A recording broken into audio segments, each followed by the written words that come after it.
want to get rid of these pack people forever!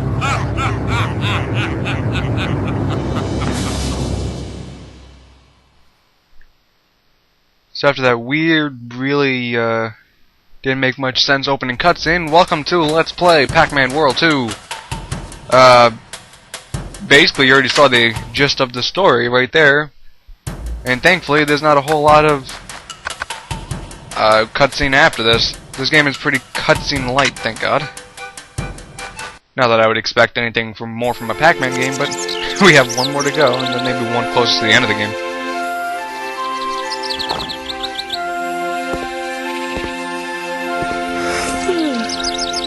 Pac-Man!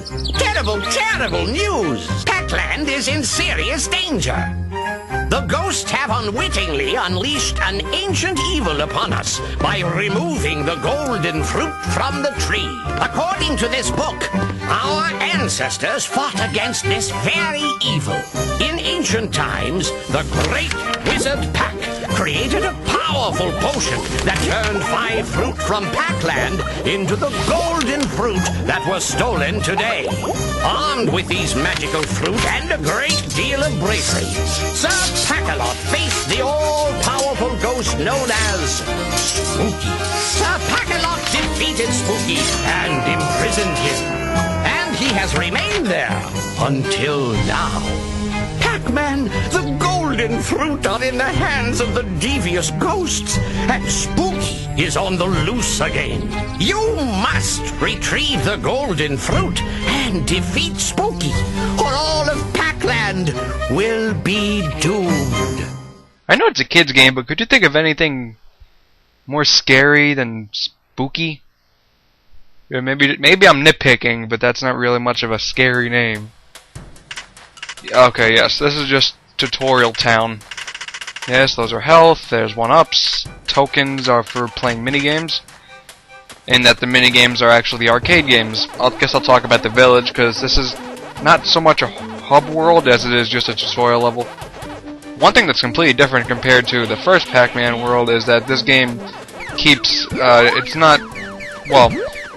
keeps track of, as you see, 1 cherry, 1 strawberry. It keeps track of all that because there's a certain amount in each level along with tokens, and basically to get 100% you gotta find every single fruit. It's not like they're just gonna give random fruit away like they were before. It really feels like an entirely different platform altogether. As you can tell, we have much more free movement. It's full 3D now, while the other stages are a little more linear. They are definitely a lot more 3D. It feels like an entirely different platformer, and is definitely the best in the trilogy, with Pac-Man, and the most known, that's for sure, of the 3 games at least. Pac-Man World 3 is the least known, because apparently when I did the first Pac-Man World 3, we were like, wow, I didn't even know there was a 3rd one. But yes, there is a 3rd one, and I may be doing that just for the hell of it, even though it's barely even a platformer. Basically, if you play the first Pac-Man World, you know the controls. Jump, butt bounce, you have your rev roll, and that Kamehameha wave with the Pac pellets is gone. Thank God, because that was retarded and pointless and stupid and retarded. Did I say retarded? Yeah, it was one of those. Oh. I've never actually been able to even 100% this level. There's just a couple Pac-Tots. I've never 100% this game, no, because like I said, you have to collect every single fruit, and that's just something I don't really care to do. I don't even know if I'll waste my time trying to collect all these, but there's a lot of stuff on top of all these houses that you can get by just butt bouncing. And a lot of them take some, not so much a whole lot of skill, but timing is a big essence of it. Yep. And he rolls off a lot of stuff. You get nothing special for just getting partial fruit, so I guess it doesn't really matter. It's just that when you come back to this level, the fruit you already have, you won't have to collect again. I'm pretty sure that's, I guess if you're a completist you can go for it. Other than that, it doesn't really seem necessary. I guess I'll talk about the other buildings that are here. There's nothing really too fantastic, except for the arcade, which is this one. Check, is this one the arcade? It's the arcade. I don't care about you. Those are the games they have. Those are the tokens for. The number of tokens you have will play music from the game, which there is some pretty good music in the game. Classic Pac-Man, Pac-Mania, which is like a 3D Pac-Man that you can jump. I didn't care for it too much. Pac-Attack, which is a puzzle game. You can play all the maze games with Pac-Man World 2. And Miss Pac-Man. I don't know why Miss Pac-Man is the most expensive one on here. I don't even understand why people prefer it over Pac-Man. I mean, I know it's slightly different, but people are like, why would I play Pac-Man? I have Miss Pac-Man! It's the same game. I don't get it. I don't even remember what this is, but this is like 100% stuff, or no, 150. This is less than Miss Pac-Man. I don't even know what that's for, because I never got enough tokens to get there. And again, I never cared to. I just beat the game, and that was it.